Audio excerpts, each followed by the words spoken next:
Hi again, Mark here from Talkingbass. So I'm very excited to announce that next Wednesday we'll be releasing our latest interview with the great David Ellefson of the band Megadeth.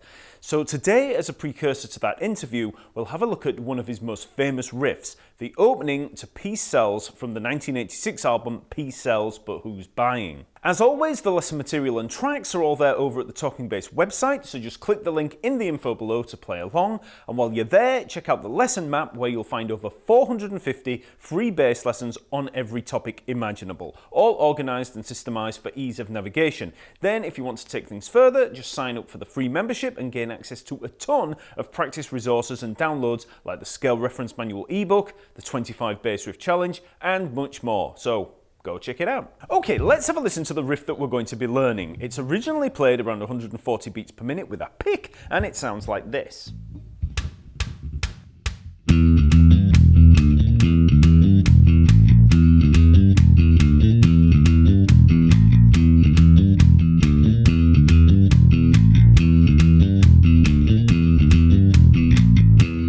Okay, so let's have a quick look through the notes and then I'll give you some tips on some of the technical hurdles that you're likely to run into. Now, the first thing that you need to bear in mind is that the original album is tuned slightly lower than standard concert tuning. It's not tuned down to E flat, it's somewhere in between E and E flat. So about a quarter tone flat. So if you're tuned to concert pitch and you're trying to play along to the album, it'll sound a little out of tune and you'll need to detune a little. In this lesson, I'll be at concert pitch. So we're basically in the key of E minor, and we start with an E here at the 7th fret of the A string. So we have these first few notes. So that's E, D, E, G. So 7th, 5th, 7th frets on the A string, then the 5th fret on the D string. Then open E string, then 7th fret, 5th fret, E to D again on the A string. Then we have this little hammer on from the A to the B flat up at the 7th fret to 8th fret on the D string. Okay, so 7th to the 8th fret, so A to B flat. Okay, so that's the first part. Then we repeat all that. But when we get back to that E there at the 7th fret of the A string, we then come down to the A and B flat down at the 5th fret and 6th fret on the E string. So, okay, and that's pretty much the whole thing, with a little exception after 4 times through. So let's just play through that.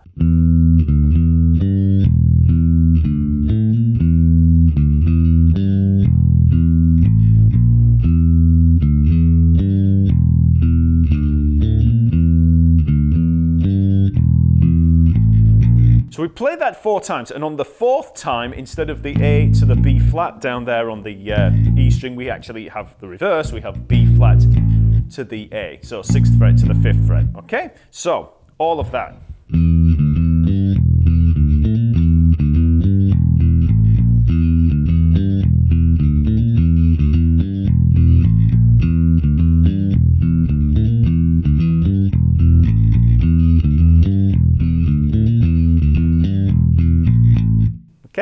Okay, so that's the notes. Now, there are a couple of important technical aspects to bear in mind when playing this riff. First, I'd advise you using a 1 finger per fret layout of the left hand. So the first finger is lined up with the 5th fret, and then each finger is allocated a different fret above it. And when you do this, the riff becomes kind of like one of those finger permutation exercises that rock guitarists love to play. So, you know, in terms of the fingers, we've got the 3rd and the 1st finger playing those first few notes.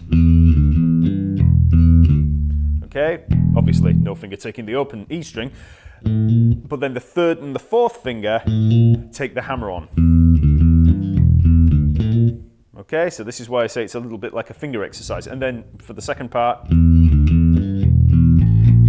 and 2nd finger for the 5th and 6th frets there.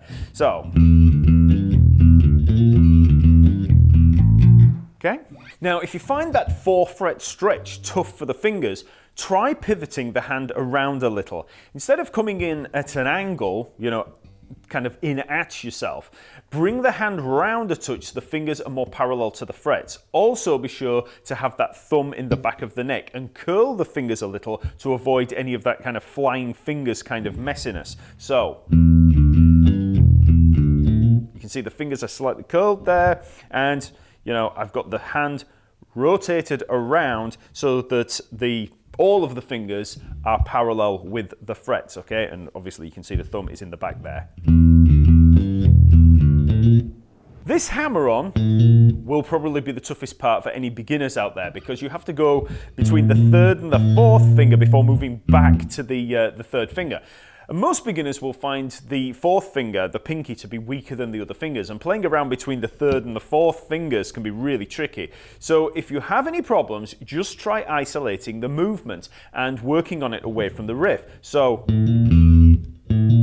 just try that motion. So I've got the 7th to the 8th fret hammer on there with the 3rd to the 4th finger, and then I'm coming down with the 3rd finger at the 7th fret of the A string.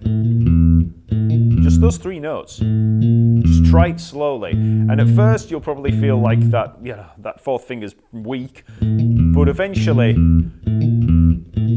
you should, you know, build up a little bit of strength in there, and then you can add the 1st finger before there,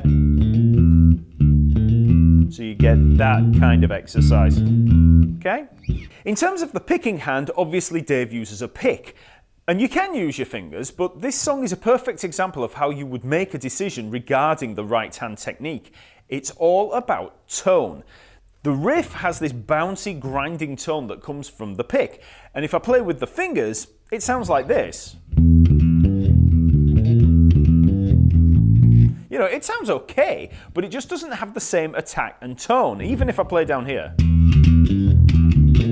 You know, pick, fingers, slap, they're all just different ways of creating tones on the bass. You simply employ the right one for the job at hand. As for the actual picking technique, Dave tends to play close to the bridge for that tight sound, as opposed to down here. So you can see here I'm kind of resting the hand roughly around the bridge, and I'm also using quite a few downstrokes in here. Okay, so the only alternate picking there, the only upstroke, is when I play when I come back on the D to the E there, so.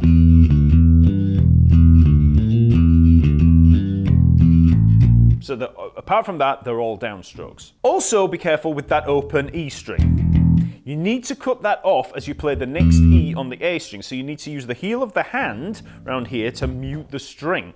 So the easiest way to do this is to basically just sit the hand against that E string while playing everything else, and then you just move it off when you need to play on the E string. So muting is the default position, and you just allow the other notes through when needed.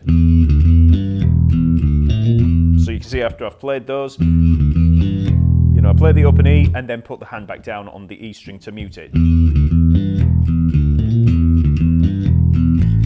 Okay? So you want to try the riff slowly as you're getting it under your fingers. Don't worry about tracks or metronomes at the start. Then you can slowly build up speed. Now I've got 3 different tracks over at the website. We've got 100 beats per minute, 120, and then finally full speed at 140. So let's have a listen to it at 100 beats per minute.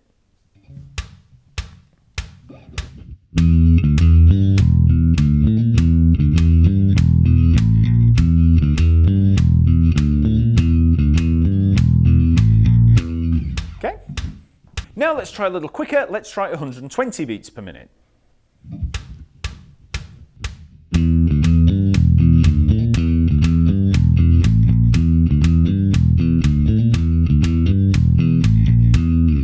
And finally, let's try full speed, 140 beats per minute.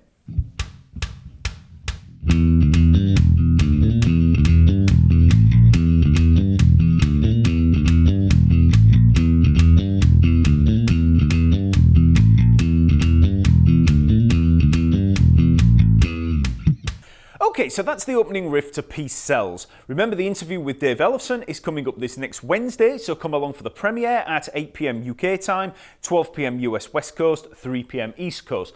Also, remember to give the video a like, give me a comment, subscribe to the channel, and hit that notification bell.